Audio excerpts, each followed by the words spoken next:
जो उनको सारी चीज़ें बताते हैं, जैसे 4 दिन कहीं पर लगा लिया, 4 दिन कहीं पर लगाया, इस तरीके से भी हम लोग एडमिशन लेते हैं और फिर उन बच्चों को निःशुल्क ट्रेनिंग प्रोवाइड कराते हैं और उनको जो सर्टिफिकेट आता है उसके माध्यम से रोजगार मेला के थ्रू फिर उनको प्लेसमेंट भी होता है, जैसे जिसकी काबिलियत है। उसमें अपना प्लेसमेंट में अपना रोल कोई नहीं होता। तो कम से कम मिनिमम 10 क्लास पास आउट होना चाहिए बच्चा और मिनिमम जो एज क्राइटेरिया है वो 18 तो होना ही चाहिए, वही लोग इसका लाभ ले सकते हैं। सर वो हायर तो सेल्फ ही होते हैं, लेकिन गवर्नमेंट के कुछ स्पेसिफिक होते हैं कि उनकी ये एजुकेशन होनी चाहिए, उसी के क्राइटेरिया के तहत वो हायर होते हैं। ओके, तो मतलब गवर्नमेंट ही आपको एक तरीके से उन्होंने अपना क्राइटेरिया सेट किया हुआ है। हाँ, वो क्राइटेरिया सेट है, उसी के तहत हम उस क्राइटेरिया से अलग नहीं जा सकते। नमस्कार दोस्तों, मैं दीपक कुमार दुबे, HBN न्यूज़ में आज आपका फिर से स्वागत है। आज हमारे बीच आए हैं अलीगढ़ के जाने माने सोशल वर्कर, जो गवर्नमेंट की साइड से स्किल डेवलपमेंट की जो योजनाएं आती हैं उनको प्रोवाइड करते हैं गर्ल्स में, महिलाओं में, बेरोजगारों में, जिनका नाम है मिस्टर बलदेव सारस्वत। आज हम उनसे कुछ खास बातचीत करेंगे, आज उनसे उनका एक्सपीरियंस जानेंगे, आज उनसे ये पता करेंगे वो ये योजनाएं कैसे कैसे प्रोवाइड करते हैं और कौन कौन इनका लाभ उठा सकता है और क्या क्या रिक्वायरमेंट उसके लिए ज़रूरी है। तो सर, आपका बहुत बहुत स्वागत है हमारे चैनल में। जी धन्यवाद सर। सर, सबसे पहले मैं चाहूँगा कि एक बार हमारे चैनल के माध्यम से आप अपने बारे में कुछ बताएं। जी सर, मेरा नाम बलदेव सारस्वत है और आपका स्किल डेवलपमेंट की तरफ से जो भी गवर्नमेंट की योजनाएं रहती हैं वो हम लोग प्रोवाइड कराते हैं। जैसे स्टूडेंट हुए अपने, और कुछ महिलाओं के लिए भी स्पेशल ट्रेनिंग्स रहती हैं और उसके थ्रू फिर प्लेसमेंट भी होता है। जिस तरीके से जो भी सर्टिफिकेट पे ग्रेड होता है उसके हिसाब से प्लेसमेंट भी होता है अपने यहाँ पे। जी, तो इसी क्षेत्र में हम लोग काम करते हैं और हमारी कोशिश रहती है कि ज़्यादा से ज़्यादा लोगों तक ये जो लाभ है वो पहुँच सके। सर, वैसे नॉर्मली तो बहुत सारी योजनाएं होती हैं, लेकिन आपके पास किस टाइप की योजनाएं सबसे ज़्यादा आती हैं गवर्नमेंट की साइड से? जैसे सर बताना चाहूँगा कि अपना काम है स्किल डेवलपमेंट। जी, तो स्किल डेवलपमेंट के लिए है, जैसे गवर्नमेंट की तरफ से, जैसे UPSD Uttar Pradesh skill development mission, जी, उसकी तरफ से जो भी गवर्नमेंट की तरफ से, जैसे कंप्यूटर के क्षेत्र में ले लें आप, जी जी, हेल्थ केयर के क्षेत्र में ले लें, जी जी, ऐसे करके बहुत सारे सेक्टर्स होते हैं, उनमें ट्रेनिंग्स आती हैं समय समय पर। जी, तो उनमें हम बच्चों को वो ट्रेनिंग्स प्रोवाइड कराते हैं जी, और उनको एक तरीके से कहें तो प्रशिक्षण देते हैं कि वो आगे जाके अपने भविष्य में कुछ कर सकें। तो सर, ये योजनाएं जो होती हैं ज़्यादातर बच्चों के लिए आती हैं या बेरोजगारों या महिलाओं के लिए ज़्यादा आती हैं? सर, ये जो योजनाएं रहती हैं वो 18 प्लस रहती हैं। जी, 18 प्लस से और मैक्सिमम 45 ईयर्स। जी, तो ऑब्वियसली इसमें सारे लोग आ गए, महिलाएं हुई या जेंट्स हुए, क्योंकि आपने देखा होगा अभी 27 के बाद तो कोई भी प्राइवेट कंपनी में जॉब पर नहीं लेते। बिल्कुल। तो ये हम सारे लोगों को ये चीज़ें प्रोवाइड कराते हैं और उसके माध्यम से जिसकी जैसी स्किल होती है उसके हिसाब से फिर अपने ऑटोमेटिक जो प्लेसमेंट का रहता है, आपने देखा होगा जी जी, उसके थ्रू फिर उनका होता है। तो सर, इसके लिए तो कुछ क्वालिफिकेशन की होगी आपने या गवर्नमेंट ने, और जिनकी क्वालिफिकेशन है या कम है या ज़्यादा है, कौन कौन इसका लाभ उठा सकता है? सर, इसका लाभ बेसिकली इसके लिए कम से कम मिनिमम 10 क्लास पास आउट होना चाहिए बच्चा और मिनिमम जो एज क्राइटेरिया है वो 18 तो होना ही चाहिए, वही लोग इसका लाभ ले सकते हैं। सर, जैसे कि देखते हैं कि जो स्किल्स के जो प्रोग्राम्स होते हैं, कंप्यूटर से रिलेटेड भी बहुत सारी चीज़ें होती हैं, तो उसके लिए पर्टिकुलर सेंटर्स की रिक्वायरमेंट होती है। तो क्या आपने अपने पास कोई सेंटर बना हुआ है सर? जी सर, अपना ये बरौला बाईपास पर सेंटर है जी, जिसमें ये सारी ट्रेनिंग्स वगैरह हम लोग प्रोवाइड कराते हैं और समय समय पर अगर ज़रूरत पड़ती है तो अलीगढ़ के बाहर भी हम लोग सेटअप कराते हैं। तो सर, कितनी स्ट्रेंथ होती होगी आपके पास? मिनिमम अगर मैं बात करूं तो कितनी बच्चे या महिलाएं या लोग आपके पास जुड़ते होंगे? सर, स्ट्रेंथ का तो ये रहता है कि जैसे ये टारगेट आता है गवर्नमेंट की तरफ जी, कि जैसे मान लीजिए अभी 250 बच्चों के लिए टारगेट आया, जी जी, या 100 बच्चों के लिए टारगेट आया, तो इसमें अपना रोल रहता है कि जो भी टारगेट आएगा जी, वो हमको कंप्लीट करना है। जी सर, जैसे कि अगर हम बात करें शहर की, तो शहर में तो अनुमन लोग जानकारी ले ही लेते हैं, पेपर के माध्यम से ले लेते हैं, टीवी देखते हैं या न्यूज़ देखते हैं, मोबाइल पे लगते हैं, तो लेकिन जो गांव कस्बे खेड़े के लोग होते हैं वो अवेयर नहीं हो पाते इन चीज़ों से, तो उन तक आप या आपकी टीम कैसे पहुंचती है सर? सर, मैं बताना चाहूँगा ऑलरेडी ऑल ओवर अगर हम उत्तर प्रदेश की ही बात करें जी जी, तो लगभग हर कस्बे में एक सेंटर होगा जी, मतलब ये जरूरी नहीं है कि आपका अलीगढ़ या शहर में ही हो जी, ये आपको ज़्यादातर हर कस्बे में या हर एक गांव में एक सेंटर तो ऑलरेडी गवर्नमेंट का मिलेगा जो प्रधानमंत्री कौशल विकास हो या उत्तर प्रदेश स्किल डेवलपमेंट हो या DDU-GKY हो, ये सेंटर्स आपको मिलेंगे। और रही सर बच्चों के अवेयर होने की बात, तो ये जैसे ही सेंटर खुलते हैं तो इनकी अपनी होर्डिंग्स वगैरह रहती हैं, तो उनके माध्यम से बच्चे सेंटर पर आते हैं और उनको सही चीज़ें प्रोवाइड कराना ये जिम्मेदारी रहती है। क्या सर ये भी पॉसिबल होता है आपकी साइड से कि जब गांव खेड़े के लोग होते हैं तो वहाँ पे कैंपनिंग करते हो या होर्डिंग लगाते हो या खुद जाके एक प्रेजेंटेशन करते हो कि इस गवर्नमेंट की ये योजना आई है, ये लोग इसका लाभ उठा सकते हैं, क्या ऐसा भी कुछ आपकी और आपकी टीम करती है सर? सर वो डिपेंड रहता है कि जैसे मान लीजिए हम किसी एरिया में हैं, वहाँ पे लोग अगर ज़्यादा अवेयर नहीं है तो हम कैनोपी वगैरह लगाकर भी अपने टीम को बिठा देते हैं, 1-2 बंदों को जो उनको सारी चीज़ें बताते हैं। जैसे 4 दिन कहीं पर लगा लिया, 4 दिन कहीं पर लगाया, इस तरीके से भी हम लोग एडमिशन लेते हैं और फिर उन बच्चों को निःशुल्क ट्रेनिंग प्रोवाइड कराते हैं और उनको जो सर्टिफिकेट आता है उसके माध्यम से रोजगार मेला के थ्रू फिर उनको प्लेसमेंट भी होता है, जैसे जिसकी काबिलियत है। उसमें अपना प्लेसमेंट में अपना रोल कोई नहीं होता।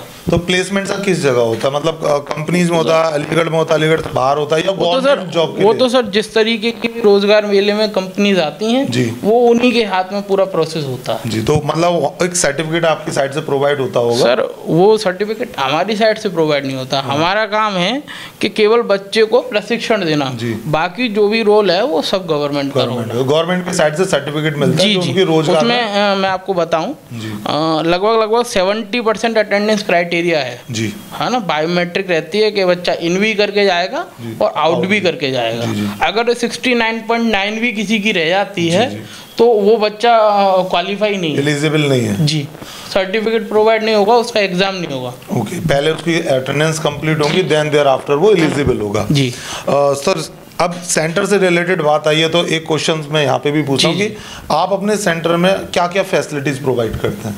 सर देखिए, जैसे प्रशिक्षण के तहत जो भी, जैसे मान लीजिए एक पर्टिकुलर ट्रेनिंग ले लीजिए कि जैसे कोई भी कंप्यूटर की ट्रेनिंग आई है जी, तो उसको सिखाने के लिए जो भी टीचर की ज़रूरत होती है वो वहाँ पे प्रोवाइड होता है। और वाटर फैसिलिटी आज की डेट में मेन है, वाटर फैसिलिटी, क्लीन वाटर मिलना चाहिए और जो सेंटर परमिसेस है वो क्लीन होना चाहिए। तो वो सारी चीज़ें हम लोग नॉर्म्स के तहत प्रोवाइड कराते हैं। हाइजीनिक मतलब जी, वो नॉर्म्स के तहत रहते हैं सारी चीज़ें। सर एक क्वेश्चन और आता है कि आप भी जानते हैं सर, नॉर्मली कोचिंग सेंटर्स या स्कूलों में गर्ल्स थोड़ी सी अनकंफर्टेबल हो जाती हैं या महिलाएं थोड़ी अनकंफर्टेबल हो जाती हैं क्योंकि कुछ लोग ऐसे आ जाते हैं जो मिसबिहेव करते हैं या थोड़ा सा माहौल खराब करने का प्रयास करते हैं। तो उसके लिए आपने क्या प्रिपरेशन की हुई है अपने सेंटर के अंदर? देखिए सर, उसमें बहुत सारी चीज़ें हैं, एक एक करके आपको पॉइंट क्लियर कर देता हूँ। देखिए इसमें ना 27 बच्चों का एक बैच रहता है जी। हम एक बार में 4 बैच चलाते हैं और चारों ही बैच की अलग अलग क्लासेस रहती हैं। तो हम ऐसा करते हैं कि जैसे मान लीजिए हमने 4 बैच चलाए जी, तो 27 से 108 बच्चे हुए जी। 108 बच्चे जब हुए तो हम उसमें से ये डिवाइड कर देते हैं कि भाई इतनी फीमेल्स हैं, अपनी इतनी माताएं हैं, उनको एक अलग अलग क्लास प्रोवाइड करा देते हैं और जो अपने भाई लोग हैं उनको एक अलग क्लास प्रोवाइड कराते हैं। तो अपने यहाँ पे वो सारी चीज़ें हो ही नहीं सकती जी, क्योंकि आपने पूरी तरीके से प्रिपरेशन ऑलरेडी पहले की हुई है। प्रिपरेशन ऑलरेडी है, आज तक कोई भी कंप्लेन नहीं आई है उस तरीके से, और इन सारी चीज़ों को हम टॉलरेट भी नहीं करते। तो सर जैसे कि गवर्नमेंट की साइड से कोर्सेज आते हैं जी, तो वो जो योजनाएं आती हैं, योजनाएं जो आती हैं उसके अंदर जो कोर्सेज आते हैं वो किस तरीके से आप प्रोवाइड करते हैं? कौन कौन से कोर्सेज आप? देखिए सर, मैं बताना चाहूँगा, जैसे अभी लॉकडाउन के बाद ही अभी एक हेल्थ केयर डिपार्टमेंट की भी ट्रेनिंग आई थी GDA के नाम से, जनरल ड्यूटी असिस्टेंट के नाम से। तो ये समय समय पर क्या होता है कि जैसे हेल्थ केयर डिपार्टमेंट है, अब हेल्थ केयर डिपार्टमेंट में भी एक स्पेसिफिक कोर्स होता है, जैसे मैंने आपको GDA बताया। ऐसे ही इलेक्ट्रॉनिक की बात करते हैं तो इलेक्ट्रॉनिक में आपका ITI भी आता है, कंप्यूटर भी आता है। इसी तरीके से बहुत सारे सेक्टर हैं जिनमें सेक्टर के तहत भी एक स्पेसिफिक कोर्स मिलता है इस सेंटर पर कि इस सेंटर पर ये वाला कोर्स चल रहा है जी। तो उसी के तहत हम लोग एडमिशन लेते हैं, उसी का उसको सर्टिफिकेट प्रोवाइड होता है। लेकिन वो सर्टिफिकेट तभी प्रोवाइड होता है जब बच्चा सारे चीज़ों को फुलफ़िल करता है, नॉर्म्स को कंप्लीट कर लेता है। जी, जैसे मेनली जो नॉर्म्स की बात है सर, वो मैं बताना चाहूँगा कि इसमें जो भी है वो अटेंडेंस का मेन रहता है कि आपको 70% अटेंडेंस कंप्लीट करनी है, तभी बच्चा एग्ज़ाम में बैठेगा, तभी उसका सर्टिफिकेट आएगा। सर सबसे मेन चीज़ जो होती है, मैं देखता हूँ कि एक बच्चे को अच्छी एजुकेशन देने के लिए फैकल्टी की रिक्वायरमेंट बहुत अच्छी होनी चाहिए। अगर फैकल्टी अच्छी होगी तो देन आप अच्छी एजुकेशन प्रोवाइडर बन पाएंगे। तो जो फैकल्टी होती है आपके पास में, जो टीचर्स होते हैं, वो किस तरीके से आप सेल्फ में उनको हायर करते हैं या फिर गवर्नमेंट की तरफ से आपको प्रोवाइड किए जाते हैं? सर वो हायर तो सेल्फ ही होते हैं, लेकिन गवर्नमेंट के कुछ स्पेसिफिक होते हैं कि उनकी ये एजुकेशन होनी चाहिए, उसी के क्राइटेरिया के तहत वो हायर होते हैं। ओके, तो मतलब गवर्नमेंट ही आपको एक तरीके से उन्होंने अपना क्राइटेरिया सेट किया हुआ है। हाँ, वो क्राइटेरिया सेट है, उसी के तहत हम उस क्राइटेरिया से अलग नहीं जा सकते। मतलब उस क्राइटेरिया के अकॉर्डिंग ही आप अपनी हायरिंग कर सकते हैं फैकल्टी की। अच्छा, एक सवाल है कि जो एक सेंटर है सर, उसका दायरा कितना बड़ा होता है? उसका एरिया मिला होता है या वो कहीं पे भी काम कर सकता है? नहीं सर, मैं बता देता हूँ। जैसे मैंने आपको बताया कि गवर्नमेंट के कुछ अपने नॉर्म्स हैं जी, तो मैं बताना चाहूँगा कि जैसे नॉर्मली जो नॉर्म्स रहते हैं ना, एक सेंटर को चलाने के लिए 2 से 2,500 स्क्वायर फीट की जगह होनी चाहिए, वो नॉर्म्स में है। और बच्चे की सेफ्टी फर्स्ट है, इसीलिए मैं आपको बताना चाहूँगा कि नॉर्म्स में ये भी है कि जो परमिसेस है वो लेंटर पड़ा हुआ होना चाहिए जी। तो ये गवर्नमेंट के जो भी नॉर्म्स हैं सर, वो तो फुल इलेक्ट्रिसिटी, हाँ वो सारी चीज़ें हैं, वाटर होना चाहिए, इलेक्ट्रिसिटी बच्चों को वो मिलनी चाहिए क्योंकि गर्मी का भी समय चल रहा है ना। तो जो भी नॉर्म्स हैं सर, वो तो फुलफिल करने ही होते हैं, तभी एक अप्रूव होता है। और एरिया कितना चाहिए? मतलब नॉर्मली क्या होता है, जैसे सपोज करो आप अलीगढ़ में सेंटर ओपन कर रहे हैं, तो अलीगढ़ में क्या सिर्फ एक ही सेंटर रहेगा या एक से ज़्यादा सेंटर हो सकते हैं? सर ऐसा तो कोई क्राइटेरिया नहीं है, ये तो आप ये मान लीजिए कि निःशुल्क, तो आप समझ रहे हैं कि अपने भारत में कितनी लोगों को डिमांड है स्किल्स की। और अभी बेरोजगारी की भी बात करते हैं तो बेरोजगारी भी अभी भारत में धीरे धीरे से कम हो रही है। तो ये स्किल, अगर हमारे अंदर अगर स्किल है तो मेरा मानना है सर कि आज की डेट में हमारे देश में वही बेरोजगार है जिसके पास या तो वो गवर्नमेंट जॉब की तैयारी कर रहा है जी, या उसके पास कोई स्किल नहीं है, केवल वही 2 बंदे बेरोजगार हैं। अगर आपके पास अपनी स्किल है तो स्किल का वो सर लोहा होता है कि आप कहीं पर भी जॉब कर लें। बिल्कुल। तो गवर्नमेंट का जो फोकस है वो सर स्किल डेवलपमेंट करने पर ही है कि एक बच्चे के अंदर वो स्किल डेवलप हो जाए जो वो अपने देश के लेवल पर या इंटरनेशनल लेवल पर भी कार्य कर सके जी। सर जैसे गवर्नमेंट की जो योजनाएं आती हैं तो उनको किस तरीके से बंदा देख सकता है, लोग देख सकते हैं, जान सकते हैं?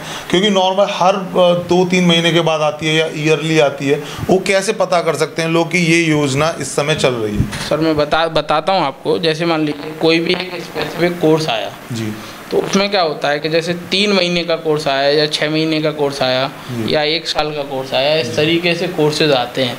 और जब वो कोर्सेज आते हैं तो जैसे अब मान लीजिए एक सेंटर तो अलीगढ़ में है नहीं, जैसे मैंने आपको बताया कि ऑलरेडी बहुत सारे सेंटर्स हैं। तो ये कोर्सेज जब भी आते हैं तो एक तरफ से सभी लोगों को किसी न किसी सेक्टर में कोर्सेज मिलते हैं, तो वो अपने आप वो पुराना जैसे डेटा अपने पास होता है, उन बच्चों को भी कॉल्स करते हैं कि भाई और बच्चों को भेज दो, तो उस तरीके से लोगों को इसकी जानकारी प्राप्त हो जाती है। तो दोस्तों देखा आपने, तो ये थे हमारे साथ सोशल वर्कर बलदेव सारस्वत जी, जिन्होंने हमें बताया गवर्नमेंट की योजनाओं के बारे में, किस किस तरीके से कोर्सेज आते हैं। सर की कॉन्टैक्ट डिटेल और सेंटर की लोकेशन हमारे चैनल पे अवेलेबल रहेगी या सर के सेंटर पे विजिट कर सकते हैं। मैं दीपक कुमार दुबे, HBN न्यूज़, धन्यवाद।